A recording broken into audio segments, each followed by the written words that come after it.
Hello and welcome to this week's Intelligent Wealth podcast. I'm very excited to welcome our guest interviewee this week, who's Pieter Slegers of Compounding Quality. I hope I got your name right, Peter. Yeah, that's correct. And you're one of the few people who managed to pronounce my last name correct. So thank you. And it's an honor to be here, Tony. Great stuff. Okay. Now, Peter, I've been following Compounding Quality as a subscriber to your own Substack weekly, or not just weekly, several times a week blogs on quality investing called Compounding Quality. I think it's absolutely amazing what you do. I'm a really big fan of yours. So I'm really delighted to have you along today. I really appreciate you giving up your time because I'm sure you're a phenomenally busy man based on the output, unless you've got a brilliant team behind you as well, which I hope you have. Either that or you must work all the hours God sends. Anyway, so just to kick off with, Peter, I just wanted to ask you just a little bit about your background. I think listeners quite like to know, what was it like growing up? What kind of class background did you come from? Low, middle, high class? You know, that kind of thing. And did you go to university? What did you study? Those kind of things. Yeah, what sure. Can you That's tell us about interesting. yourself? And thank you for the introduction. You've been really, really kind. And I'm always very happy to make some time and hopefully to help at least a few people who listen to this podcast. Now, to talk a bit about my background, well, my first name is Pieter, live in Belgium, near Antwerp. So not a US native speaking or English speaking, native speaking in English for me. Yeah. But really happy to be able what I'm doing right now. I think when you look at the journey, I actually started investing at the age of 14. 14? Yes. So basically what happened, 14 was the first year I did a summer job as a student, obviously. And what I did is I was basically working in a factory, working in a factory, basically very all the respect for people who do this kind of jobs, obviously. But I didn't really like the job. And as a result, I was really afraid to go and graduate after a while and go into the working field, because I thought, okay, if I need to count down the hours every single day I'm going to work, as I did when I was working as a student, well, then I will have a very hard time. And that's actually during that first job I had, a friend of my dad actually was talking with my dad about the stock market. And he said, well, it's an easy way to make money. You don't need to do anything, and so on and so on. The classic sayings probably. And me as a 14-year-old kid, I thought, oh, earning money or making money without having to work for it, well, that's something for me, which is probably a very funny story and obviously very naive, because investing is hard work in the end. I think we both know that. Yes. But yeah, that's actually how my story started. So I started investing at the age of 14. I set up a brokerage account. I transferred all the money I earned that summer to my brokerage account. After a few weeks, well, the brokerage account was set up, and then there was only one problem, or two problems. First thing is I didn't know anything about the stock market. So I didn't know anything about the stock market, about the economy and so on. And as a result, I also didn't know, well, which stock or which stocks should I buy? And quote unquote, well, luckily back then the broker I used added a new stock to the topic list. And I, once again, very naively thought, okay, those guys know what they are doing, so I'll put all my money in that stock. Obviously, completely wrong. No diversification. Didn't make my own homework. Didn't understand the company I was buying. And you can probably already guess the result. Well, after 1 year, I sold the stock. And I sold the stock with a loss of 60%. So minus 60%. And I always say to people, well, that's the best investment I ever made. And that's the best thing that could have happened to me. Yes. because I think probably when something like that happens to you, well, you can do two things. The first thing is you can give up and say investing is nothing for me. And you already asked it in your question. Did you grow up in a middle class, upper class, lower class family? I think I grew up in a very classical family, in a very traditional family, middle class, and everyone was very risk averse there. So also the stock market was dangerous and you shouldn't do that. And you should put your money in a savings account and so on and so on. So that's also exactly what happened to me after the first investment. So at age 15 back then. Then my parents told me, look, I told you, it's risky, it's gambling, you shouldn't do that, you should do a savings account and so on. Luckily, I was a bit stubborn and I didn't listen to them. So after that first investment, well, obviously it's very painful. And I said to myself, how could you be so stupid and so on and so on. But that's when I really got seriously into investing. And I told myself, well, I'm just going to make sure that I'll never make such a stupid mistake again. I'm going to educate myself, read books, and so on and so on. And that's actually how my journey started. So since then, I don't know how much you can see of you in the background, but probably a couple of hundreds investment books and keep learning all the time. I think that's the beautiful thing about the stock market. And in that sense, I also think that I'm quite lucky in the sense that I love to read. So usually first 2 hours of the day, I just read a book, and that helps you tremendously to keep expanding and keep growing. I'm not sure when the podcast will be published, but it's right now in August. I'm now reading my 55th book of the year. So really good. That helps. And then to go back to the story about how compounding quality started a bit. Started exploring the stock market, started learning. Then I went to university, and to be honest, as a kid, I always wanted to become a teacher. And when I needed to make a decision about which kind of thing to study at university, I was in doubt between choosing for lecturing or following my passion for the stock market. So I chose the passion for the stock market, did an MBA, or the MBA variant in Belgium. And after that, I actually started working in the asset management industry, was involved in daily management of a thematic equity fund, long only, rather small one in a broad perspective, around 200 million assets under management. But when I entered the industry, when I entered the asset management industry, obviously you had already read a lot about Warren Buffett, Tony Byrne, and so on. So to be honest, I was quite skeptical against the market or against the industry as a whole. And I actually also experienced that when I worked in the industry, meaning a lot of commercial incentives and so on. And I had a feeling that it was way more important to sound interesting than to be interesting. And in other words, it was way more important to have an interesting story to tell at a roadshow than to make or try to make intelligent investment decisions. So that was not something I wanted to do, I guess. And that's actually how compounding quality started. 100% anonymous in the beginning, given the job that I was doing. And I loved it in the sense that you were able to write what you think is the best for investors. Generally try to do the right thing. And in that sense, well, I've been working full time in compounding quality for a year right now.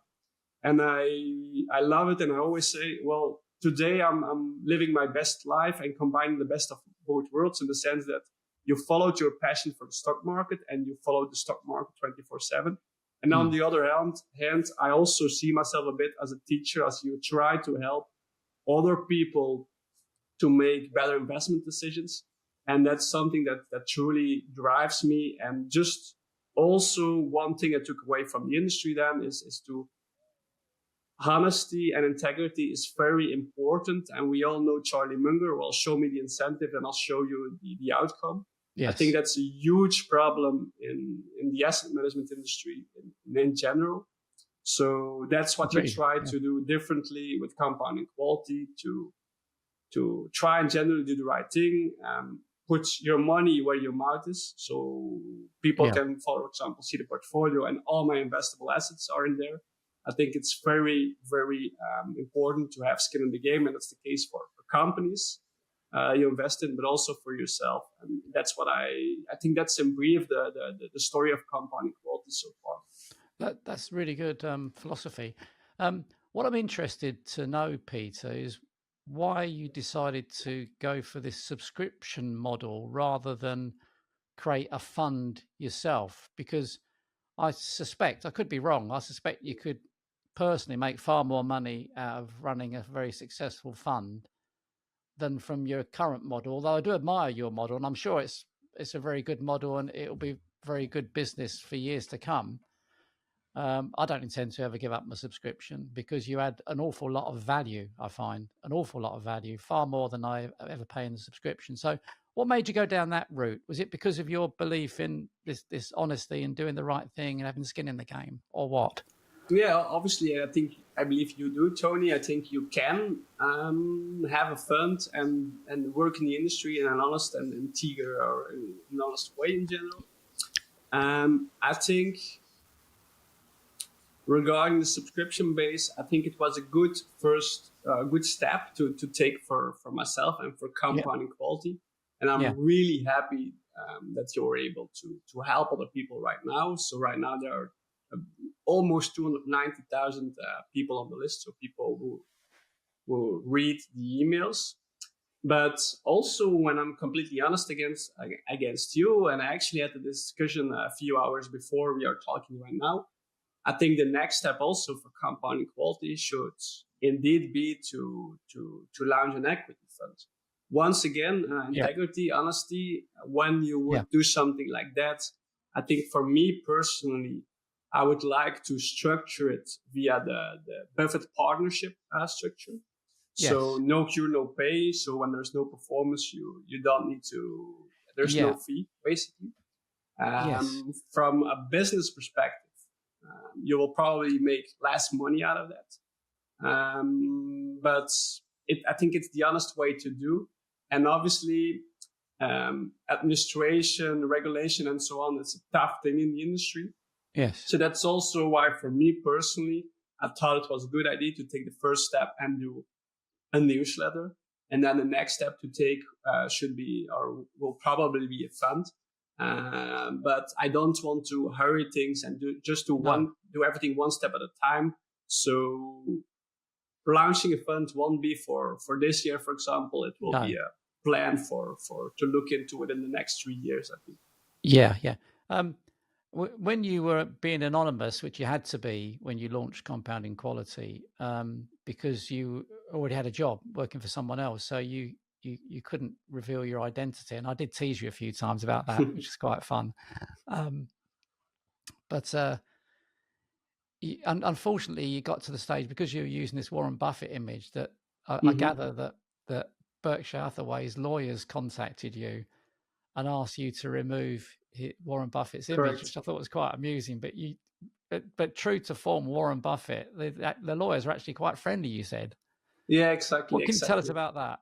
Yeah, sure. So basically, when I started Compounding Quality, it was just the intention was to have fun and to be able to say what I wanted to say about the stock market and investing whenever I wanted to say it, which I wasn't able to with my job. So I launched it, and it was just on a casual Friday night. I went to Twitter, or X right now, thought for a second, 30 seconds, okay, compounding quality. Compound interest on the one hand and quality investing on the other hand, which is your investment philosophy. Next step was set a profile picture. I thought, oh no, I never thought about it. Obviously, I needed to stay anonymous. So just like many people, maybe Warren Buffett is your personal hero. Of course. Last year, I read everything he has ever said and written, 5,000-page document. Wow. So truly inspired by him. So obviously it's your hero. I want to stay anonymous. I thought, let's use a cartoon of Warren Buffett, because that was actually the profile pic. And I started tweeting and having fun on talking about investing. And then compounding quality kept growing and growing and growing. And all of a sudden, well, right now it has social media combined 600,000 followers across social media. Wow. But amazing. A few months ago, obviously the Warren Buffett cartoon logo was still there. And I already knew, okay, this is, maybe you should change it, but I was still anonymous, so I couldn't use my own profile pic. And after a while, the profile pic of Warren Buffett became so iconic and linked to compounding quality that it also became hard to still change the image there. And then indeed, I got a very friendly email. They were really kind from the lawyers of Berkshire Hathaway, or the law firm that Charlie Munger actually was a partner in. And just they got emails and they said to me, okay, some people are sending us emails asking whether Warren Buffett is involved in compounding quality, which is obviously funny, and I wish it was true, but obviously it isn't. And because of that, they asked, okay, can you please remove the profile picture and use something else? Because we don't want to get people to think that Warren Buffett is involved in this, which obviously isn't. And then changed the profile pic, and basically it was a cartoon of Warren Buffett. He was looking something like this, so looking into the upper left corner. So I tried to recreate it with my own hats right now, just to recreate the image a bit. To be honest, I like the Warren Buffett picture more, also because right now my head is there, but I don't think that it should be about me. It's more about the investments, about the investment philosophy and so on. But it is what it is right now, and it has been an incredible experience, and I'm also obviously very happy that the way everything went, they were really friendly. We still exchanged a few emails afterwards. So it was a great experience in general, I guess. No, I think that sums up Warren Buffett, doesn't it? The honesty, the humbleness. Absolutely. I feel that I get the impression, because you come across as being similar. You're very honest. You're very, you've got principles.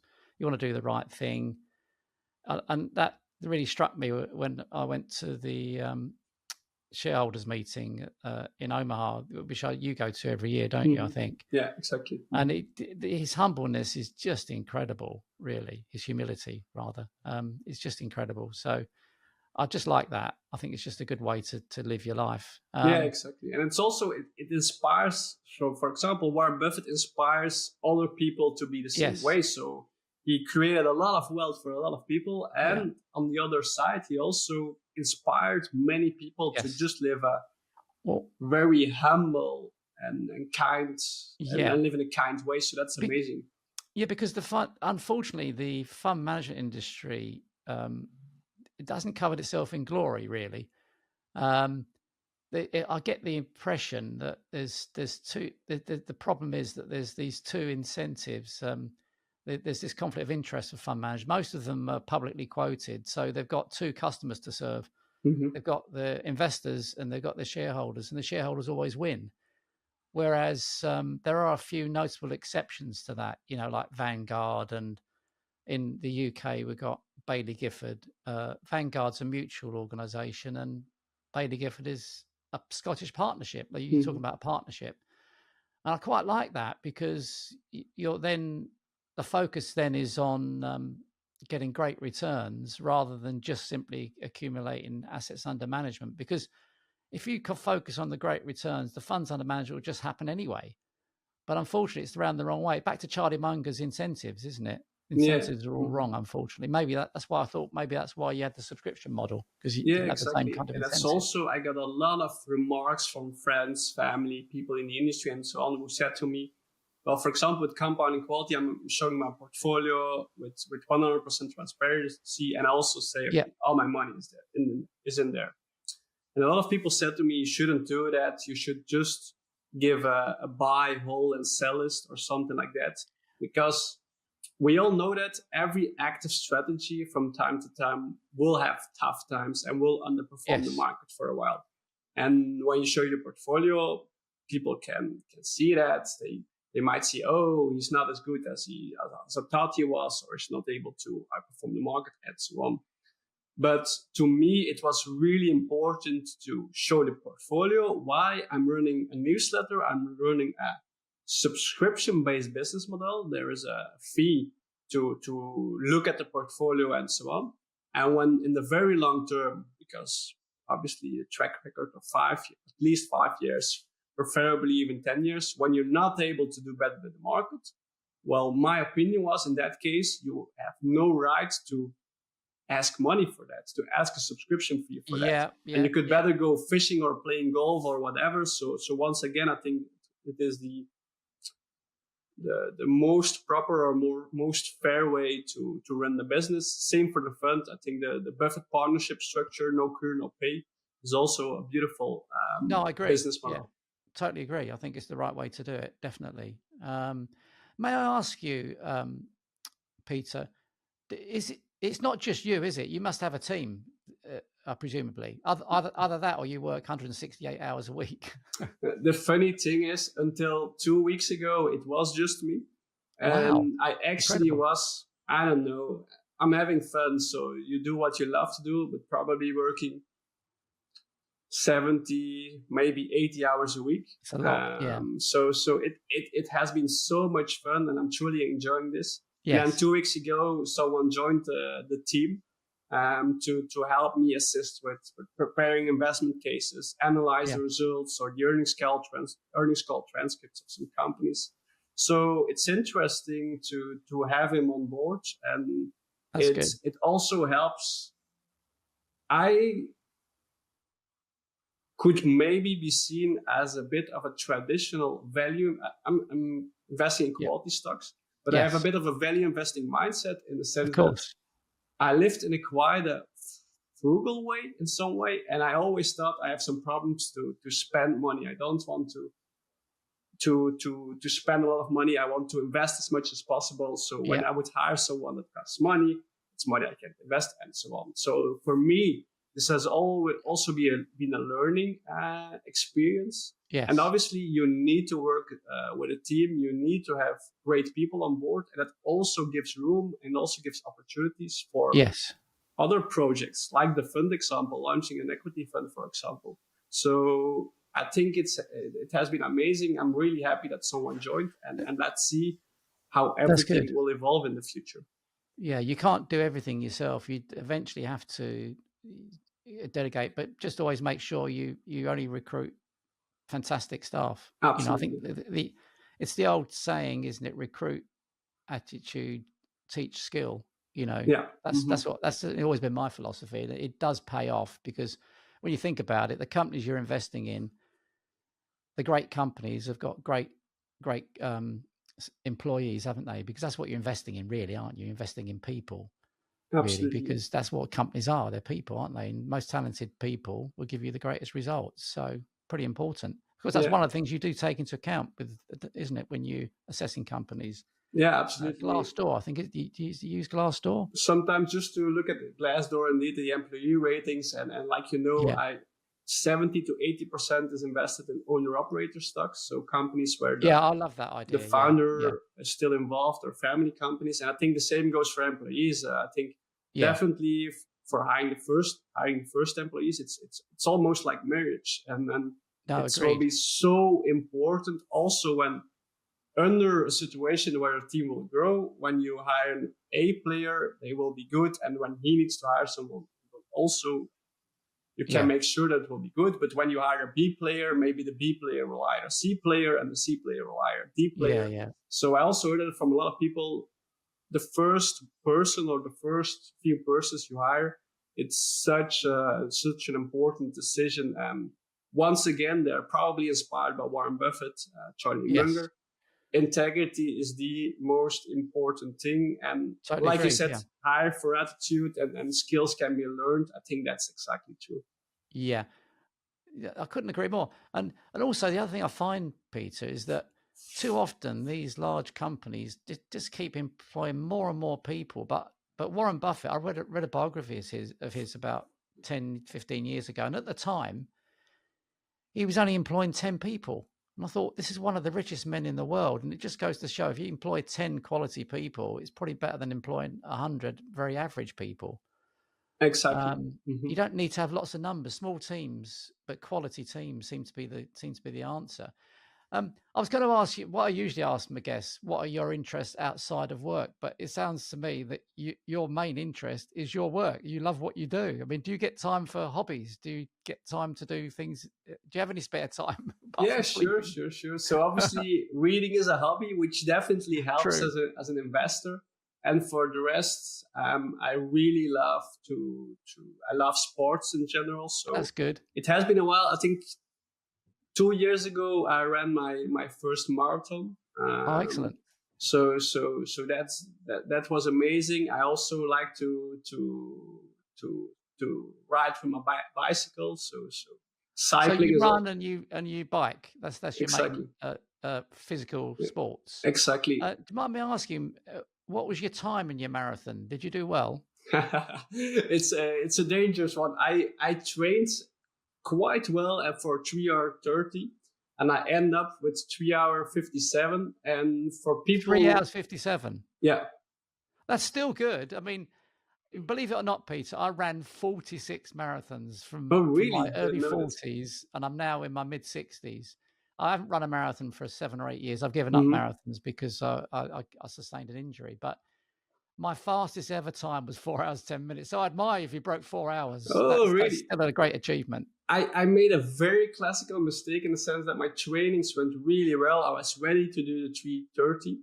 But I did one thing. I never exercised. And maybe you can already guess it. I didn't take the food into account. So the day before the marathon, I ate way too much. The marathon itself, I started using gels for the first time. Yeah. And my stomach wasn't taking it, causing the problems. My first marathon was a disaster. It took me over 6 hours, London Marathon. Most important thing is that we do it right, or we finished it.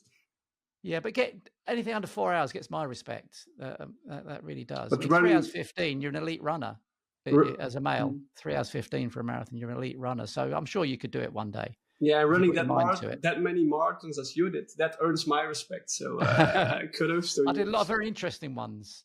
Very interesting. But that's not about me. Let's not talk about that.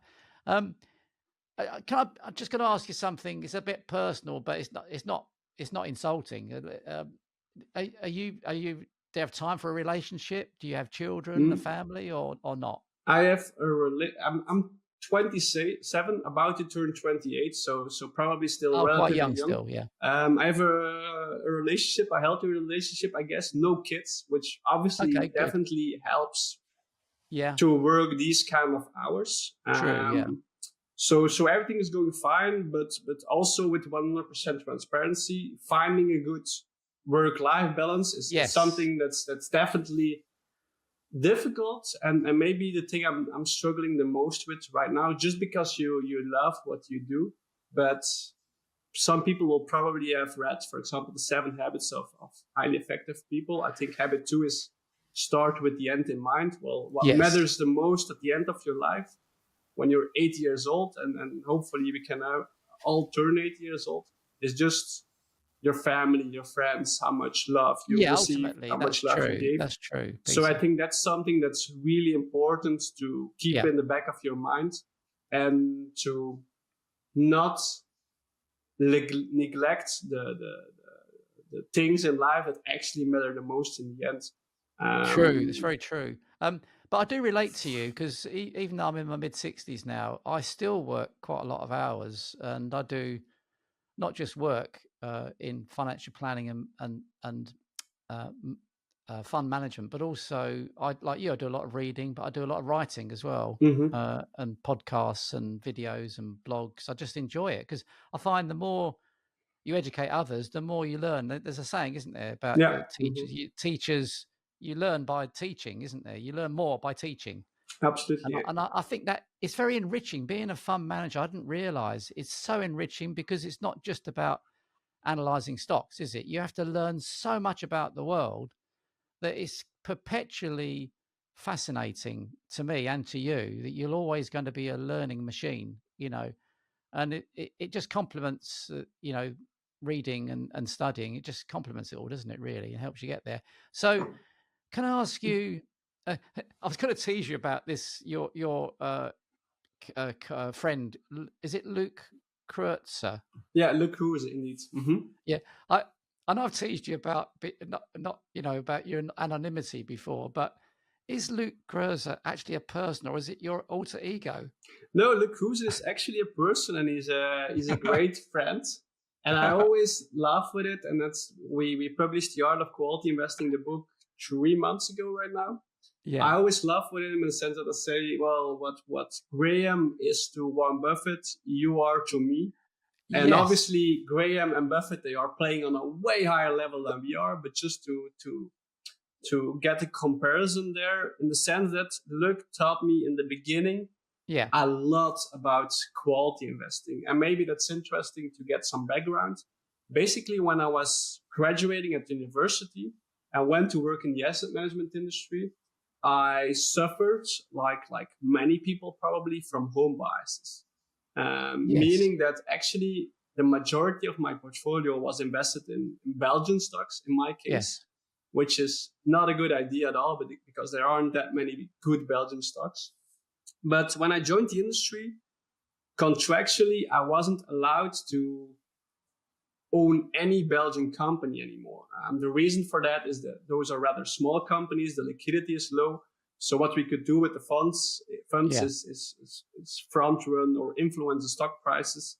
And from a morals perspective, obviously it wasn't a good idea to own those kind of companies. But for me, that also meant that I needed to liquidate almost my entire portfolio and look for another investment strategy / philosophy. And that's when I really start to make the switch to quality investing. Basically, it immediately sticked. And now we published a book about it, The Art of Quality Investing. We have also Quality Investing from Rollins Cullingham, Only the Best Will Do, How to Pick Quality Shares, and so on. So excellent books. And since then, I've basically been talking with Luc every single day about quality investing and sharing investment ideas and do that. And it has been really insightful. I think that's also in general the case also with the community on compounding quality, for example. Yeah. Discussing investment ideas with other people and talking with people who have the opposite view as you, for example, it's so insightful and you learn so many things. So that's something I definitely love. You clearly have studied Ray Dalio then. Absolutely. Love the principles. Because Ray Dalio talks about having thoughtful disagreements with open-minded people. I quite like that, because we don't get much of that these days, do we? To be able to talk to someone with a different view to you, but do it thoughtfully without having to do character assassination, because that seems to be the trend these days, certainly online. Exactly. I think it's, I do like that. I do like the ability to debate things, even if someone's got a totally different view to you, because you might learn from it. And as Ray Dalio says in his one of his books, he says, we've all got blind spots, and it's keeping that humility to recognize you've got blind spots. You don't know everything. I think we all need that. But what I find quite interesting is Luke Kreutzer seems to have a very low profile compared to you. Yeah, exactly. So probably, like I said, we are two friends. In the sense of our character, we are probably the complete opposite, meaning that obviously with compounding quality, you have some exposure, you do seminars, podcasts, and so on once in a while. Yeah. And Luke really likes to stay under the radar. And for example, we live near Antwerp. He lives 30 minutes away from me. And we go on a walk regularly and share ideas, talk about the stock market and so on. But when you ask him, well, let's bring person X and person Y and go for a walk with 4 persons. Then he already says, well, it's a bit too much for me. I really like to under the radar, one person max, and talk about investing. It's lovely, and it also obviously helps you to, for example, like many people say, stay away from Wall Street and just make your own homework. I think Luc is doing that in an excellent way. Yeah. And also in general, like it completely resonates with me when you stated that it's okay and it's really good to have opposite investment beliefs and ideas and so on. But it's so important to have respect for each other. And agreed. Yeah. For me, for example, I'm more in the quality investing camp, but there are multiple roads that lead to heaven. And growth investing can be a valid strategy, and value investing can be a valid strategy if you execute it in a structured and rational way. So may I ask you, do you consider Luc, or is it Luc? Mm-hmm. More of a kind of mentor to you? Yeah, like saying he's the Benjamin Graham to me. So he's definitely someone who is a mentor, someone I look up to as well. His track record is also excellent. So also kudos to him there. Also in general, I think it's really important to have great mentors in life. And the beautiful thing about the world we live in today is that just in the back, you can have a mentor in any book, basically. And Charlie Munger and Warren Buffett can your mentor, but can be a person, in real life. Just by reading books and a few mouse clicks on the internet today, you can read so many interesting resources and learn from the best people in the world. And I think that's amazing. Like you mentioned, become a learning machine. And that's also what keeps us young.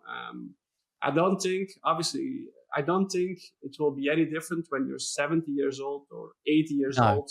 No. And just to keep learning, because when you stop doing that, well, the aging process will probably accelerate very sharply. That's a good point. What brought it home sharply to me when I was in Omaha was that Charlie Munger, who professed to never exercise in his entire life and never watching what he ate, he lived till he was 99 years and 11 months, and he was a voracious reader. Mm-hmm. And Warren Buffett will probably live a similar life. He's 94 and he reads a lot, like something like 500 pages a day. And it just goes to show that, like exercise is to the body, reading is to the mind. And it goes to show that probably keeping your brain active is more important than keeping your body physically active, because they're living proof, the two of them. They're not the world's greatest fit men by any means, but what incredible brains they've got. And isn't that wonderful to think you can follow your passion and maintain your brain so well for a long time. So, because you're quite, I'm surprised you're even younger than I thought you were. I thought you're probably in your 30s, but you're a very young man. That's really great that you're doing so well. So what are your goals for the next 5 years? Where do you see yourself in 5 years' time? Sure. Maybe to a short comment on what you just mentioned. I agree with you. Having a purpose in life is so important. And that's also one of my internal goals for the next 40 years. So not 5 years. But just to read at least 52 books a year. And when you can do that for 40 years, well, you've read over 2,000 books. And I think I don't consider myself as the smartest person in the room. But when you do that, well, you can't help but become very wise, I guess, when you read over 2,000 books. So that's definitely a goal. Well, in 5 years from now, I think most important thing is just to have fun and generally try to do the right thing and help other people. I think that's one of the key things to lead a happy life from a professional perspective. Yeah, I couldn't agree more. And then for the rest, the newsletter, obviously, the more people read it, the better, I guess. The happier I am, the more people you can help, the better. And then the other part, well, another goal, an equity fund is definitely something that's on the makes sense. On the bucket list, or on one of my goals. And I think 5 years might be an excellent framework to achieve something like that. Great, that's really good. Well, I wish you all the best of luck in all that piece. I'm sure you'll achieve massive success. You already have done. So I'm really very impressed with what you've done so far. And I don't see any reason why you can't continue down this road of success. So, unfortunately, I've got to bring the interview to a close now, but it's been an absolute joy to interview you. You've enhanced your image even more now. I think you've got absolutely the right approach to life. I fully endorse it.